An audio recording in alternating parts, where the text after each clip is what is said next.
사사기 8장입니다. 사사기 8장에서는 이 에브라임 사람들이 1절에서 3절까지 에브라임 사람들이 이 기드온에게 대적하는 장면입니다. 대적하는데 기드온이 그 에브라임 지파죠. 에브라임 지파. 여러분 에브라임 지파라 그러면은 이 에브라임 이스라엘 백성 12지파 중에서 한 지파죠. 에브라임 지파가 형제 지파가 누구 지파죠? 므낫세죠. 므낫세. 창세기 49장에 보면은 야곱이 그 므낫세하고 에브라임과 손을 갖다가 어떻게 해요? 바꾸죠. 바꾸는 장면 나오죠. 어긋나게 해가지고 축복하죠. 저 아버지 이름이 누구예요? 얘들하고 얘들 저 아버지 이름이 요셉이잖아요. 그죠? 예, 요셉입니다. 그 창세기 49장에 보면 이제 그 야곱이 그러니까 요셉이가 그러죠. 아버지 손이 바뀌었습니다. 그러니까 야곱이 뭐라 그래요? 내가 다 알고 그런다 그러잖아요. 이게 하나님 뜻이에요. 예. 그 장난과 찬란이 바뀌어 버리는 그런 장면들입니다. 근데 좀 어벙한 장남은 차남한테 못 당해요. 그러니까 장남이라고 모든 걸 다 기업을 받는 게 아니고 다 마찬가지입니다. 그래서 이 므낫세하고 에브라임인데 에브라임 지파가 굉장히 크다고 이제 나중에 이제 나오는데 사실은 우리가 성경에서 보자면은 구약의 역사의 에브라임 지파는 상당히 불평을 많이 하는 지파예요. 왜냐하면은 이 땅을 분배를 할 때 굉장히 적게 받았어요. 그죠? 적게 받았는데 이 부분을 두고 굉장히 이 불평을 많이 했습니다. 불평을 많이 했어요. 자, 1절을 한번 보십시다. 에브라임의 사람들이 기드온에게 말하기를 네가 미디안 사람들과 싸우러 갈 때 우리를 부르지 아니하였으니, 여기도 지금 미디안 사람과 싸우러 가는데 자기 지파를 안 불렀대요. 기드온이.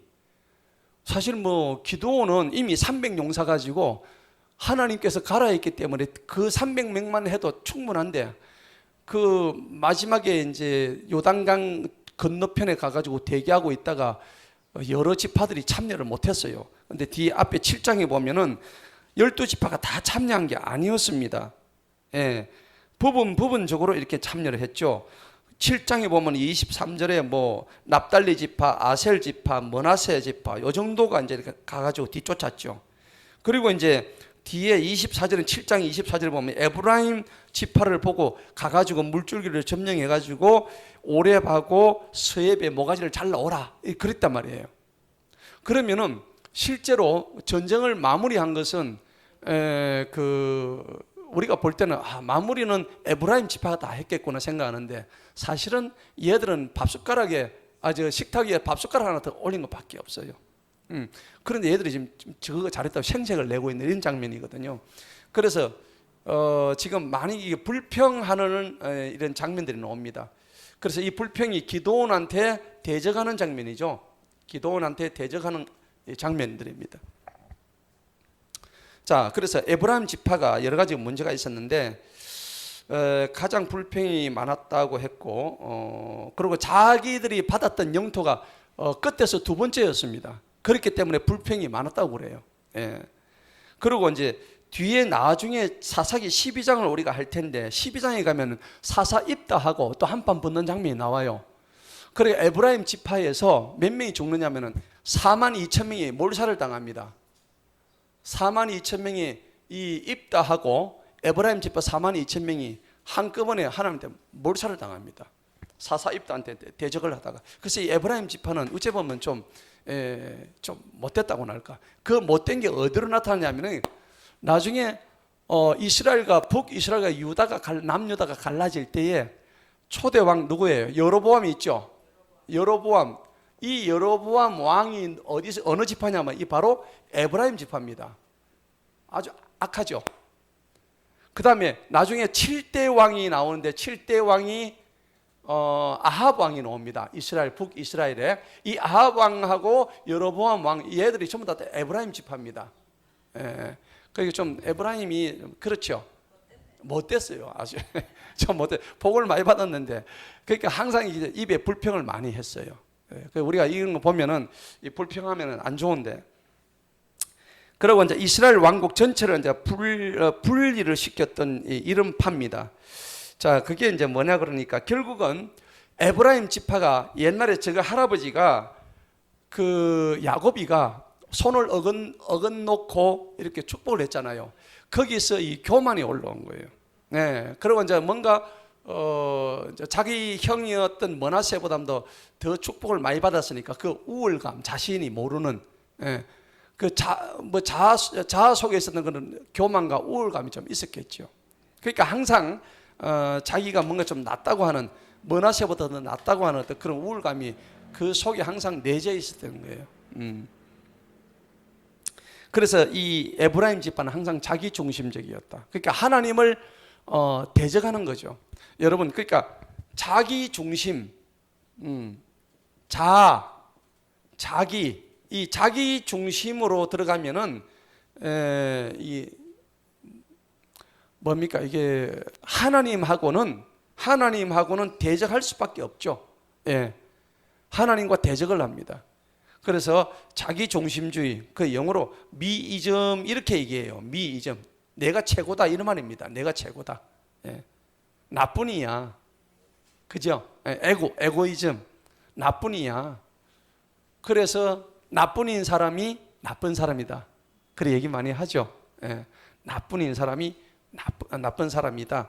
그 에브라임 지파의 특성이 이러한 것이 있다는 거 여러분들 염두에 두시고, 나중에 12장에 가면 에브라임 지파가 하나님한테 4만 2천이 몰살당하는 장면이 나옵니다. 그래서 여기서 우리가 배워야 될 게 뭐냐니까, 항상 우리가 조심해야 되겠구나. 내 중심으로 생각하지 말아야 되는데. 그런데 이제 그들이 기드온한테 격렬히 비난을 합니다. 네가 어째서 우리를 이렇게 대접하느냐 하고 에브라임 지파가 기드온한테 이제 막 격렬히 대적을 하죠. 그런데 기드온의 태도가요, 절묘합니다. 그죠? 한번 2절을 보세요. 2절을 보니까 기드온이 그들에게 말하기를, 내가 행한 일이 이제 너희와 비교되겠느냐? 에브라임의 껌물 포도가 아비에셀의 만물보다 낫지 아니하냐? 아비에셀의 만물보다. 자, 여러분들, 껌물 포도가 맛있어요? 만물 포도가 맛있어요? 만물 포도가 맛있지. 안 그래요? 안 그렇습니다. 예. 껌물은 별로 맛이 없는데, 여기 지금 이 말이 뭐냐 그러니까, 에브라임의 껌물 포도가 사실 맛이 없죠.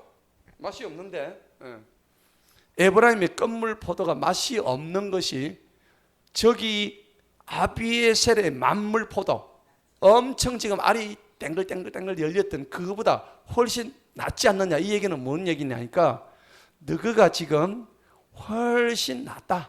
예. 우리보다 훨씬 낫다는 것을 지금 오히려 지금 칭찬해 주는 거죠. 예. 칭찬해 주는 건데, 지금 사실은 껌물 포도가 만물 포도 못하죠. 못한데 지금 기도원이 거꾸로 얘기하는 거예요. 거꾸로 얘기해서 상대를 칭찬하고 자기 자신을 어떻게 해요? 낮추는 거예요. 예. 그 에브라임이 자꾸 이제 이거를 하니까는, 그 기도원이 이런 점에서 굉장히 겸손하다 하는 것을 우리가 볼 수 있죠. 자, 그러면서 3절에 한번 보세요. 3절에 보니까 하나님께서 미디안의 통치자 오렉과 스웹을 너희 손에 넘겨주셨다. 이 하나님이 너희 손에 넘겨주셨다고. 그죠? 그 위에 보세요. 25절 보세요. 7장 20절에 나오죠. 미디안 사람들 두 통치자 오렉과 스웹을 잡아가지고 죽였다는 장면이 나오잖아요. 그러니까 하나님이 하신 일인데 너희가 뭐 그런 얘기를 하느냐. 그러니까 어떻게 해요? 이제 에브라임도 성을 내다가 이제 그 성을 죽이는 거예요. 그래서 딱 뭐랬냐? 내가 너희와 무엇을 비교할 수 있겠나 하며 그가 이 말을 하였더니 그들의 분노가 그 앞에서 누구로 졌더라. 여러분, 잠언 15장 1절에 보면은요, 이 기도원한테 우리가 배울 게 뭐냐니까는 이 유순함입니다. 유순. 그 잠언 15장 1절에 보면 유순한 대답은 상대방의 노를 쉬게 한다 그랬거든요. 그리고 격한 말은 상대의 노를 어떻게 해요? 바란다 그랬거든요. 그 잠언 15장에 가면은 특별히 우리가 말을 하는 데 있어서 조심해야 될 거 굉장히 많이 나와 있어요. 우리 잘 알죠? 잠언 15장 한번 보십시다.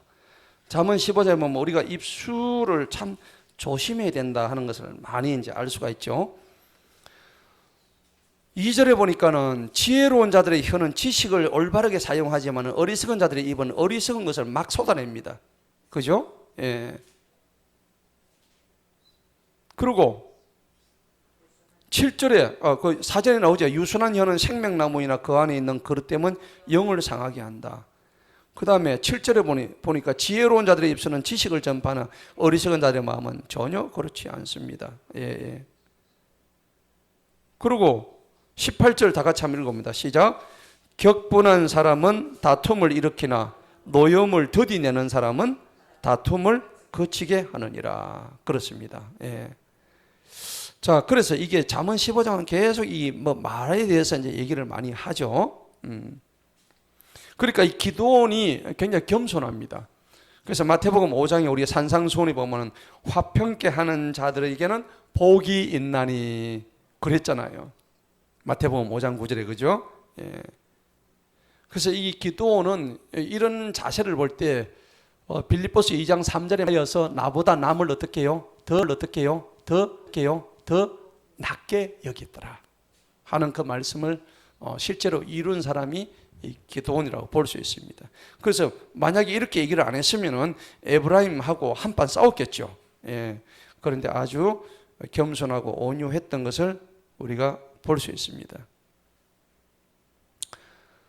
근데 이제 에브라임 기드온은 이 에브라임 패고 므낫세 지파에서 나온 사람이죠. 예, 그래서 사실은 에브라임이 므낫세를 갖다가 이렇게 하기 위해서 기드온을 잡아먹기 위해서 이렇게 지금 대적하는 장면이 있을 수도 있습니다. 예, 지파가 다르거든요. 예. 자, 4절 보십시다. 4절에 보니까는 기드온이 이제 요르단에 이르렀습니다. 건넜습니다. 그와 함께한 몇 명이 남았어요? 300명이. 지금 전투를 엄청나게 많이 했죠.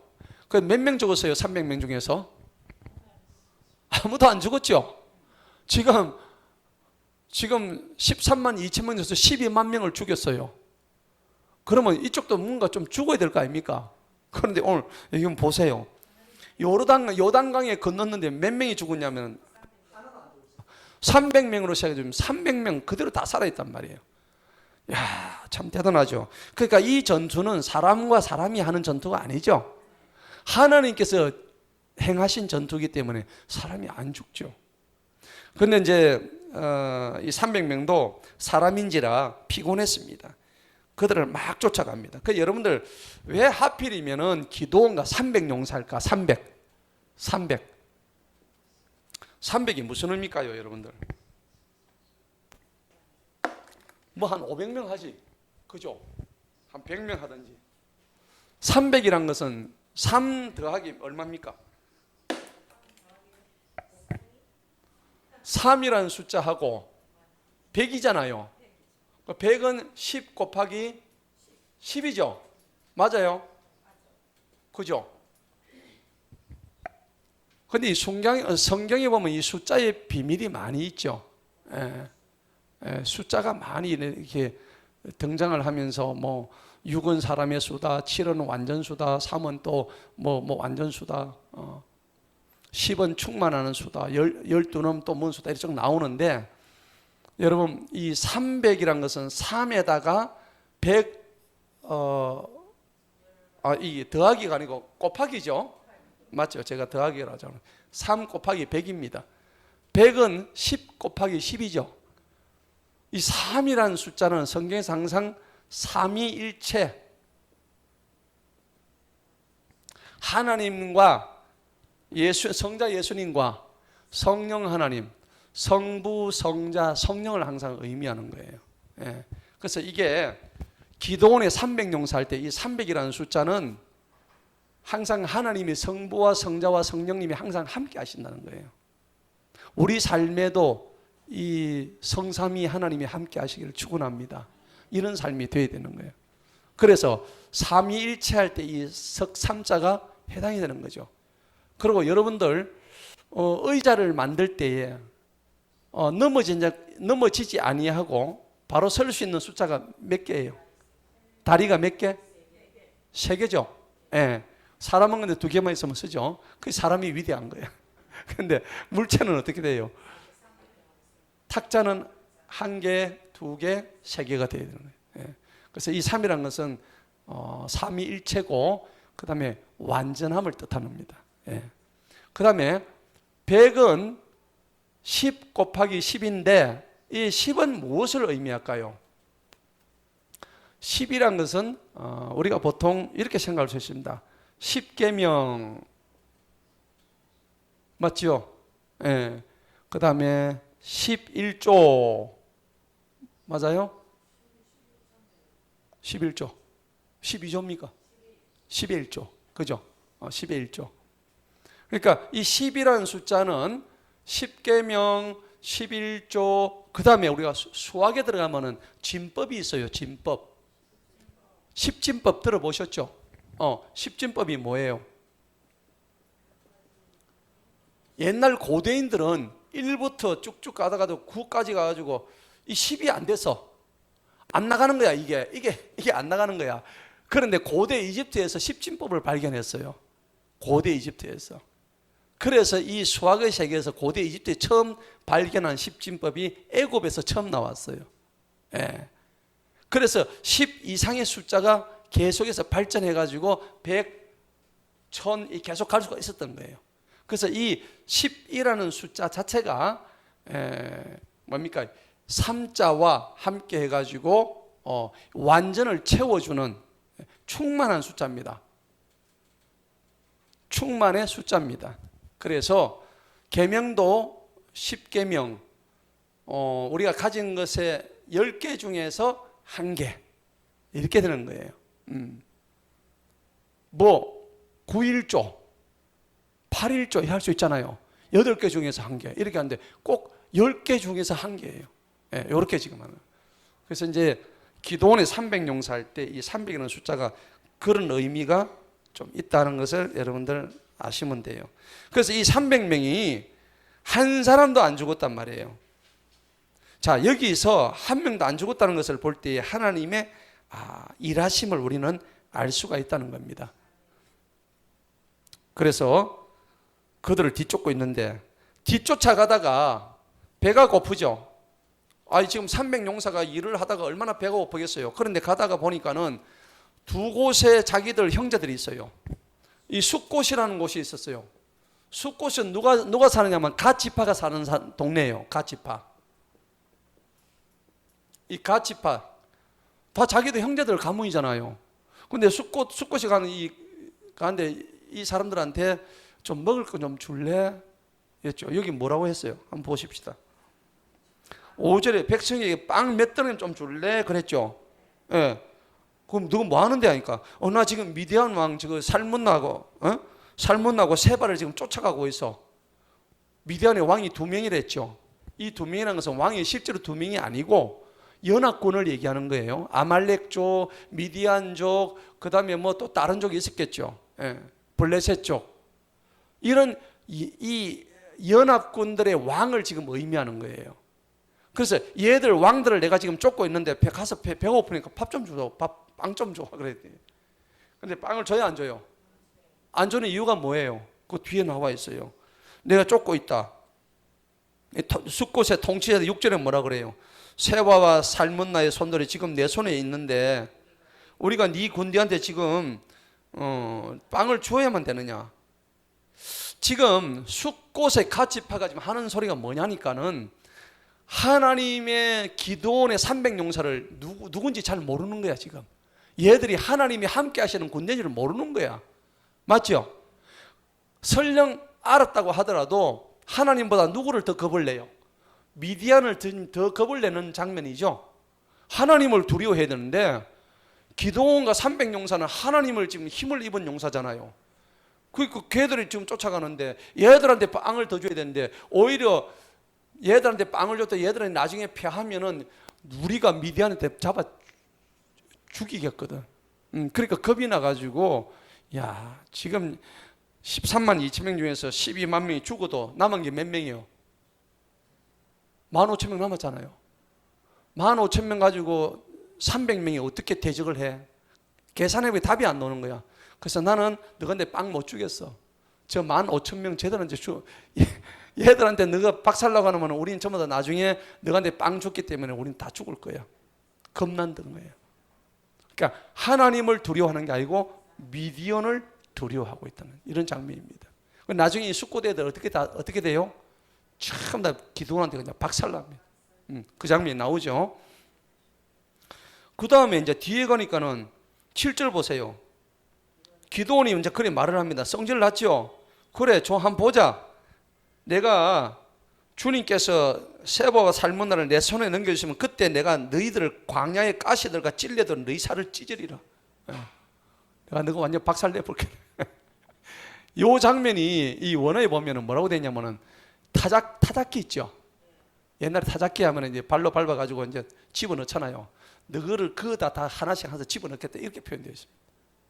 그렇게 죽이겠다고 되어 있다. 기도원이 얼마나 성질났으면 같은 그 동족끼리 그래 밥도 하나 안 주고 300명 그죠?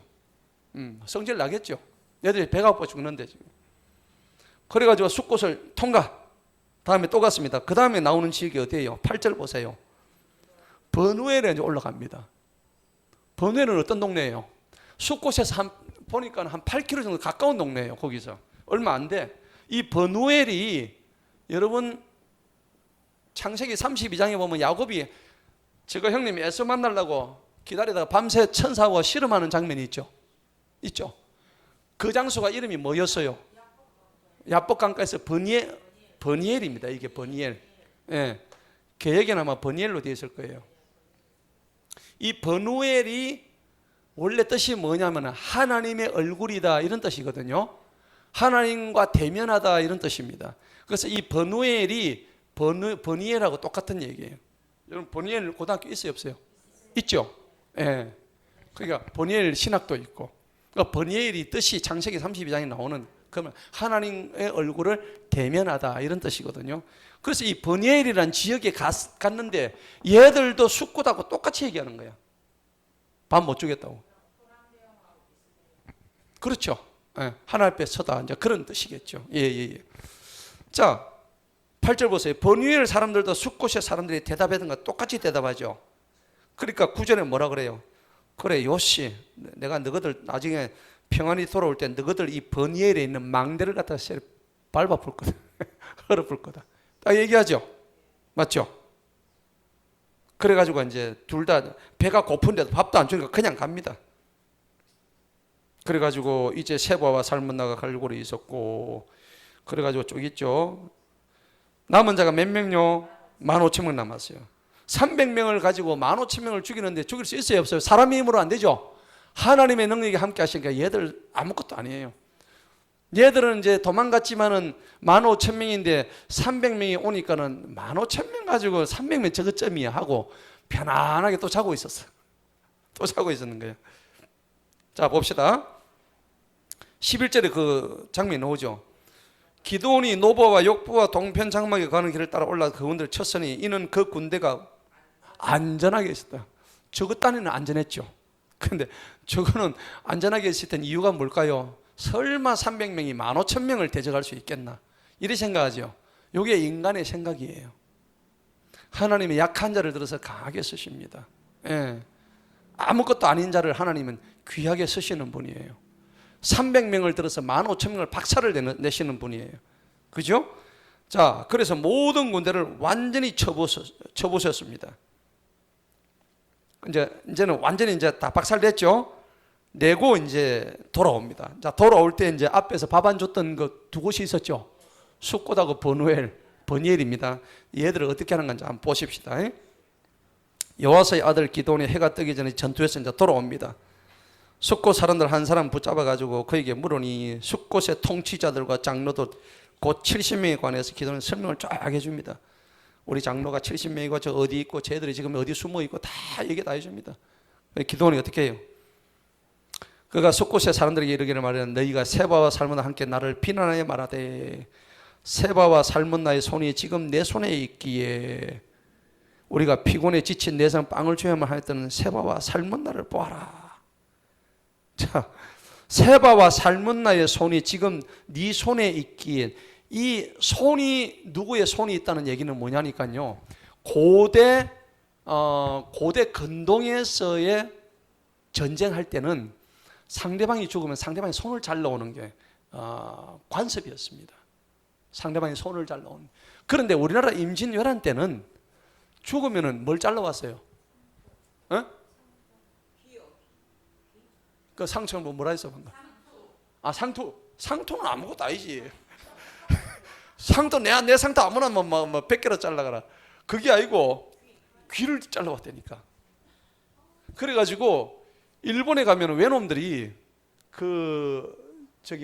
귀 무덤 있죠? 귀 무덤. 이거를 갖다가 이총이라 그래요. 이총. 귀 이자. 귀 이자예요. 이 총자는 무덤 총자거든요. 귀 무덤이에요. 귀 무덤. 그래가지고 임진왜란 때에 우리나라에 이제 외놈들이 와서 조선 사람들 찔러 죽이고 귀를 잘라가는 거야. 이거 안 잘라도 다행이지. 근데 일단 죽이고 잘라가요. 왜냐하면 이거 잘라면 너무 크잖아. 너무 무겁잖아요. 이거 어떻게 잘라가? 배에 실으려면 그거가 뭐 할 낀데, 그죠? 그러니까 귀를 잘라가는 거야. 그런데 여기 지금 세바와 살문나의 손이 네 손에 있다는 이 얘기 뭐냐니까, 고대 근동 전투 때는 거의 다 손을 잘라갔대요. 손을 잘라가지고. 그러니까 손을 잘라가 오면은 이게 내가 몇 명 죽였다는 그게 다 나온대요. 코를 안 자르는 게 다행이지. 살지요. 그렇죠. 귀가 제일 가벼우니까.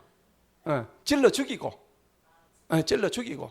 산채로 하는 게 아니고요. 죽은 사람 귀를 잘라갔다는 얘기입니다.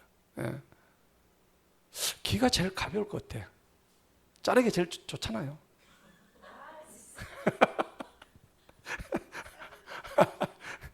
자, 그래서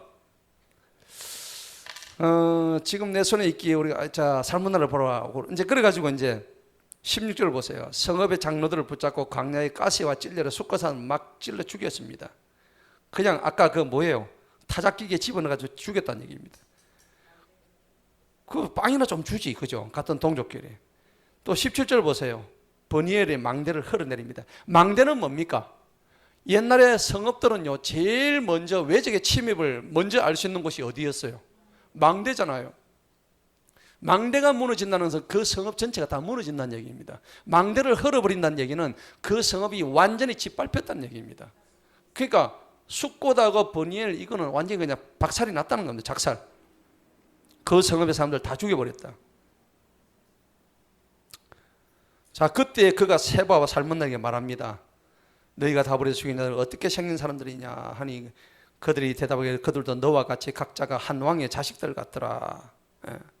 그가 말하기를 그들은 내 형제 곧 내 어머니 아들들이다.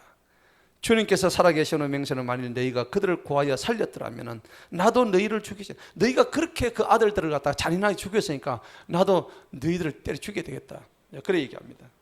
그러면서 이 기드온의 맏아들이 이름이 뭐예요? 20절에 나오죠. 여델입니다. 여델. 이 기드온의 맏아들이 여델인데 여델 보고 이 세바와 살문나를 쳐 죽이라고 이제 칼을 줍니다. 그죠? 칼을 주는데 그 소년이 너무 어려가지고 칼을 빼가지고 이 사람들 죽이지는 못하는 거야. 너무 겁이 나가지고. 저 아버지도 그렇지. 그죠? 아한테 칼을 갖다 줘가지고 죽이라 하겠노. 그죠? 얼마나 잔인한데. 지가 죽이면 될 것이지. 그 아가 못 죽입니다. 그죠? 그때 세바와 살문나 말에 내가 일어나서 우리를 차라리 네가 사람이라서 그 힘도 그러하니라 하니 기드온이 일어나서 세바와 살문나를 죽이고 그들의 낙타들의 목에 걸려있던 장식들을 치웠더라. 요 미디안의 목에 걸었던 장식이 주로 어떤 거냐니까는 이 반달 모양입니다. 반달. 그러니까 이게 이렇게 생겼어요. 뭐처럼 생겼어요? 반달. 그죠? 달. 월신입니다. 월신입니다. 달을 섬기는 신입니다. 달신이에요. 달신. 그래서 내가 옛날에 살던 그 밀양에 가니까는 옆집에 그 할머니가 내가 아주 어릴 때예요. 할머니가 그 장독대에 올라가면 항상 빌었어요. 그 할머니가. 그러니까 밤에 올라가면 초성달 가고 달림 이래가지고 물한 그릇 떠놓고 자기 자식들 복 달라고 그렇게 그거 정한서 떠놓고 그 비는 걸 내가 많이 봤거든요. 그때 비는 게 달림이더라고. 달림. 그래서 이제 이게 월신이라 그래요. 월신의 대표적인 것이 전부 다 이슬람입니다. 이슬람 국기 보면은 달이 안 들어간 것이 하나도 없습니다. 이슬람 국기는 이슬람 나라 아시죠? 애굽, 그다음에 또 시리아, 말레이시아, 하여튼 이슬람 국기에는 전부 다 달이 다 들어가요. 그래서 사실은 이 달이 들어가 있는 목걸이 장식이 미디안에서 다 나왔다는 얘기입니다. 예. 미디안에서 다 나온 거예요. 그래서 요 이슬람 국기는 달이다. 문, 영어로 문이죠. 문. 예. 그래서 그리고 이제 달신 말고 또 여러분들 그 태양신 있죠. 태양신도 있어요. 그러니까 이거 1월 성신을 갖다 경배하지 말라고 성경에 나와 있잖아요. 그러니까 태양, 월, 달. 그러니까 이 해를 경배하고 달을 경배하고 이런 건 전부 다 하나님이 전부 다 때려 죽인다고 했는데도 사람들이 이런 거 계속 하고 있다고. 그러니까 해를 했던 것이 뭐냐니까 이시스, 그 다음에 호루스 알죠? 호루스 신입니다. 이 호루스 신은 애굽의 신입니다. 애굽에 들어가면 이시스 신, 호루스 신, 요게 전부 다 애굽의 신인데 이게 전부 다 무슨 신이냐? 태양신이에요. 태양신. 그 다음에 월신은 전부 다 이슬람에 들어가는 신들입니다. 그런데 이 시스하고 호루스의 이 눈들 요렇게 생겼어요. 해가 막 이렇게 빛나는데 여기 보면은 이제 막 독수리가 날아가고 막 이런 것들이 나와 있어요. 근데 요거를 자세히 보면은 로마 카톨릭 베드로 베드로 성전 있죠. 로마에 가면 그 로마 교황청이 있는데 거기 가면은 전부 다 이런 문양들이 꽉 차 있습니다. 그러니까 로마 카톨릭은 태양신을 믿는 종교입니다. 예. 그렇죠. 예, 그렇습니다. 그리고 이런 것들이 어디로 들어가냐니까는 전에 제가 얘기했다시피 국기로 들어옵니다. 일장기 하얀 바탕에 빨간 그 국기가 들어간 게 일장기잖아요. 근데 이게 지금 커피숍에 막 들어오죠. 스타벅스 보셨어요? 스타벅스에 이제 여자가 막 이렇게 머리를 갖다가 막 미친 데 산발을 해가지고 나오잖아요. 이 안에 보면 전부 다 이 문양이 다 들어있어요. 그래서 이 스타벅스는 대표적인 태양신을 숭배하고 저 스타벅스의 사훈이 뭐냐 그러니까 기독교를 없애는 것이 저들의 사훈입니다. 교묘하게 딱 숨겨놨어요. 동성애를 추구하고 있고. 그래서 여러분 인터넷 찾아보면 스타벅스에서 커피 마시면은 안 된다 그런 얘기 많이 나오는데 이제 우리 생각도 없이 마시기는 한데 던킨도 마찬가지고 그래요. 디즈니랜드부터 해가지고 그 유명한 그 회사들 그 다음에 이제 종자기업 있죠. 몬산토 하는 그 회사도 마찬가지입니다. 다 이런 회사들입니다. 이런 회사들이 투자 다 하는 회사들입니다. 자, 그래서 오늘 여기 보니까는 목에 걸려있던 장식들을 치웠더라.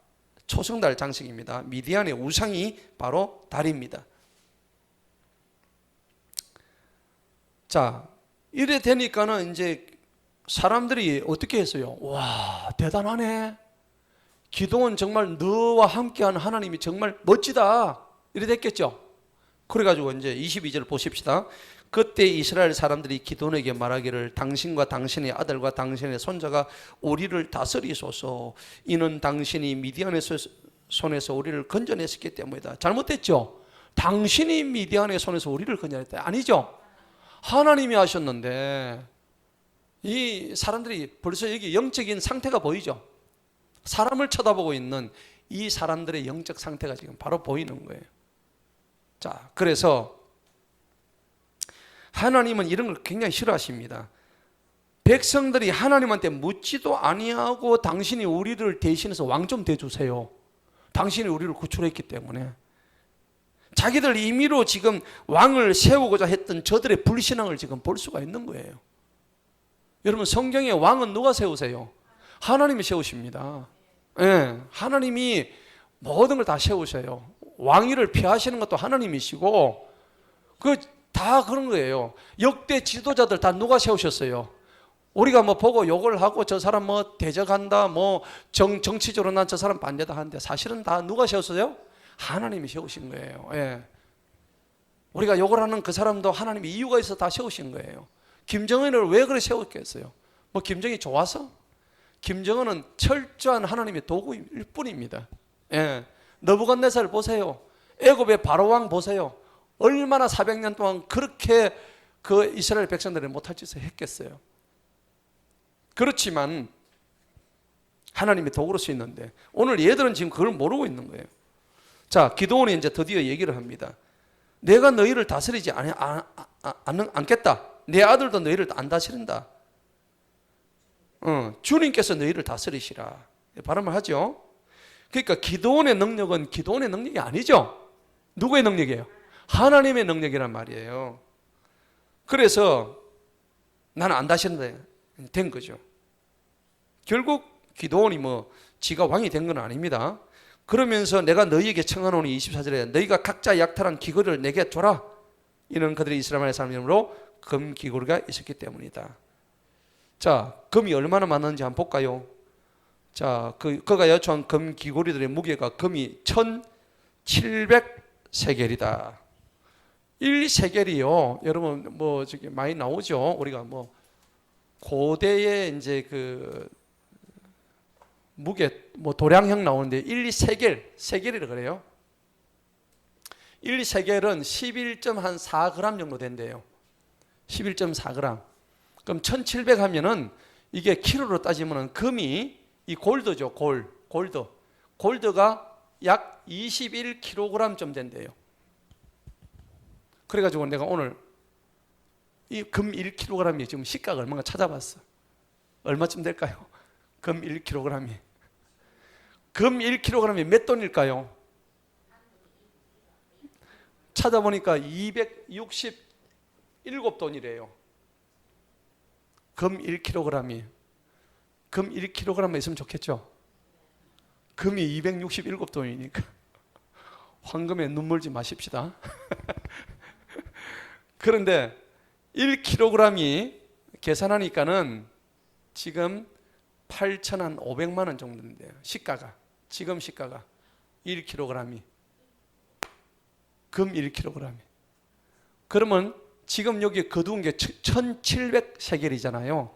그러면 일단 계산하니까는 한 6억 정도의 금이 지금 그친 거예요. 지금 현재 계산하니까. 많이 거쳤죠? 저거들이 가지고 있던 금부채 싹 다 내놓은 거예요. 예. 자, 그래서 그걸 냈으면 좋은데 드디어 이제 기드온이 실수하는 장면이 나옵니다. 27절 보세요. 자, 그것을 가지고 뭘 만들었죠? 에봇을 만들었죠. 제사장들이 입는 그 옷입니다. 에봇을 만들어서 그의 성읍, 이거 가지고 이제 에봇 안에 뭐 여러분들 우림과 둠밈을 넣어가지고 흉패를 두죠. 그래가지고 판결할 때 주님의 뜻을 모를 때 우림과 둠밈 에봇 안에 넣어가지고 그래야 많이 하죠. 자, 이것을 그의 성읍 곧 오브라에 두었더니 온 이스라엘이 거기에 가가지고 그것을 음란하게 경배했더라. 참 사람들 희한하죠. 금부처럼 뭐 무엇이 좋은지 그거 가지고 꿀 발린 것도 아닌데 그거 가가지고 기드온이 또 그걸 했다고. 근데 이 기드온이 실책이에요.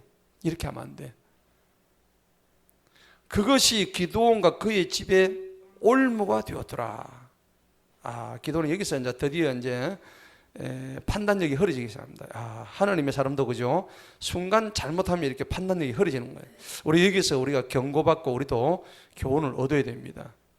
항상 하나님 앞에서 우리가 거룩함을 유지하려고 그러면 늘 깨어 있어야 이런 장면이 안 생기겠죠. 자, 어찌됐든 28절을 보니까는 이제 미디안이 이스라엘 자손 앞에서 더 이상 이제 머리를 못 드는 거예요. 그리고 기드온 날들을 그 땅에 40년 동안 평온했습니다.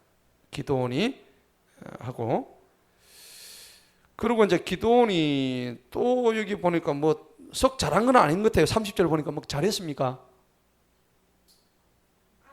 아들이 몇 명이라고요? 70명이에요. 딸은 몇 명입니까? 아들들만 70명이에요. 옛날에는 이거 딸은 잘 안 쉬었죠? 아들만 쉬었어요. 예. 아들들이 70명이에요. 내가 볼 때 딸은 한 200명 안 됐겠나? 도대체 여자를 얼마나 뒀길래. 그죠? 그거 해놨죠. 30절. 그가 많은 아내를 가졌으면 뭔 아내 욕심이 그렇게 많아요. 그죠? 그러다가 세겜에 있는 그의 첩들도 한 아들을 낳았네요. 첩도 있어서 세겜족, 그죠? 네. 여러분 옛날에 그 레위하고 가가지고 세겜 족장의 아들이 디나를, 그죠? 예, 예, 강간했죠. 그 세겜족. 예. 그 세겜에 있는 그의 첩들, 그쪽에 있던 그 지역입니다. 한 아들을 낳았는데 이름이 아비멜렉이었더라. 자, 이런 장면 보면 기드온도 보면 이 나이가 드니까 영적으로 어떻게 해요? 둔해지죠. 예, 처음에는 기드온이 억수로 하나님한테 양털에 이슬을 내리달라, 뭐 어떻게 달라, 뭐 300명 이렇게 하는데 한 40년 지나고 나니까 또 이게 막 사람이 희미해져 버리고 애를 뭐 하려고 그래 많이 낳았을까? 근데요, 아들 70명이 나중에 뒤에 다 전부 다 몰살당합니다. 뒷장면에 보시죠. 그 뒤에 9장 가면요, 아들 70명을 다 죽여버려요. 다 죽여버립니다. 참, 이런 거 기드온의 열매가 참 처참하다. 여러분, 아들 한 명 죽어도 얼마나 가슴이 아플까요, 그죠? 근데 아들 70명을 그냥 씨를 말려. 가문의 비극입니다. 그리고 이제 이 아비멜렉은 이 첩의 아들인데 나중에 얘도요, 뒤에 9장 가면요, 한 여인이 맷돌을 가지고 아비멜렉에 두개골에 넣어가지고 그걸 빠사봅니다. 죽어버립니다. 그냥 이 아비멜렉도.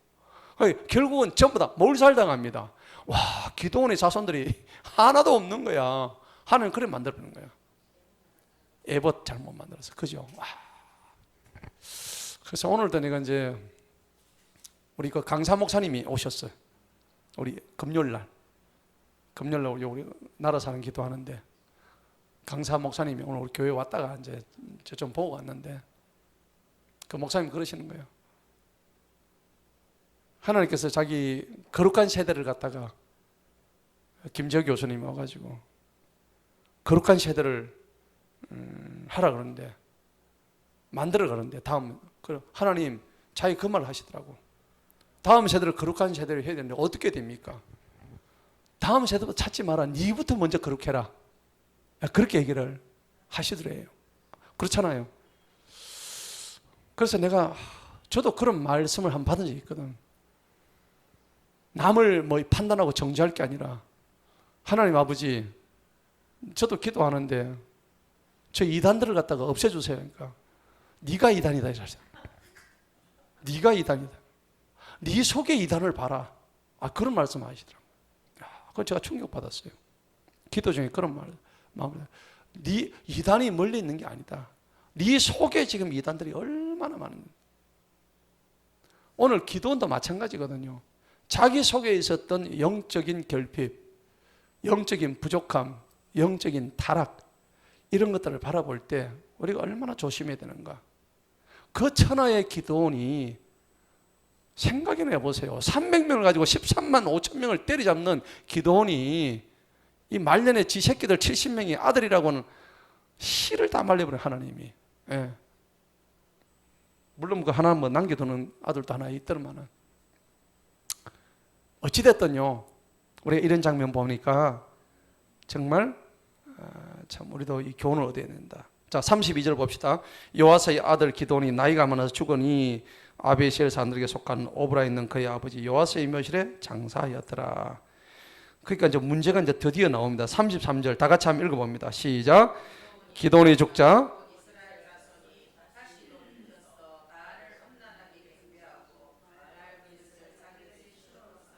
그렇죠. 기드온이 이제 죽자마자 이스라엘 자손이 즉시 다시 옛날로 또 들어가는 거예요. 그러니까 우리가 사사기의 특징 우리가 지난번에 공부했잖아요. 그죠?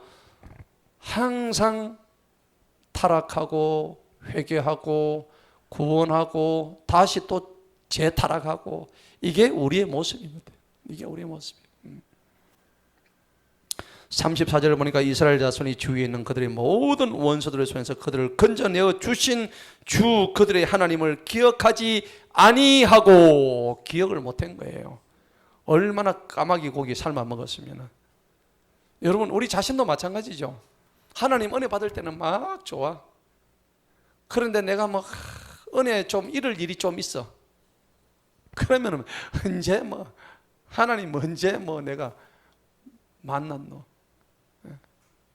첫 번째 교회부터 안 나와요. 예배부터 바로 빠져. 그런 거 아닌가요? 이게 지금 우리들의 현 주소입니다. 예배와 타협할 수 없는 게 우리의 신앙인데 내 성질 난다고 내 기분 나쁘다고 예배하고 딱 타협해버리면은 거기서 또 우리가 모든 것이 삐걱인단 말이죠. 그래서 이스라엘 백성들이 숱하게 죽습니다. 이 사사기 보면은 얼마나 징벌을 당하는지. 여룻발 마지막입니다. 곧 기드온이 이스라엘에게 베푼 모든 선행에 따라 그들이 그의 집안에 아무런 친절도 베풀지 아니하였더라. 그렇죠. 악인의 결론은 이렇습니다. 아무튼 우리가 기드온의 이야기를 통해서 참 은혜도 받고 또 기드온의 말년을 보니까는 뭐 40년 동안 잘 했지만은 또다시 옛날로 돌아가는 우리의 장면을 볼 때 참 가슴 아프고 안타까운 일들입니다. 자, 이 모습은 누구의 모습이냐? 바로 우리들의 모습입니다. 우리가 은혜 받고 또 하나님의 은혜 속에 있을 때는 참 좋았는데 그 잠시 그거 견디지 못하고 인내하지 못하고 그래서 이게 이런 장면들을 보니까는 참 안타까운 장면이죠. 아무튼 우리는 오늘 이 에브라임 이런 장면 보니까는 분을 내어도 우리가 또 해를 넘기지 말아야 되고 또 진짜 성령의 열매를 우리가 올바로 가져서 항상 하나님이 기뻐하시는 저와 여러분 되시기를 간절히 축원합니다.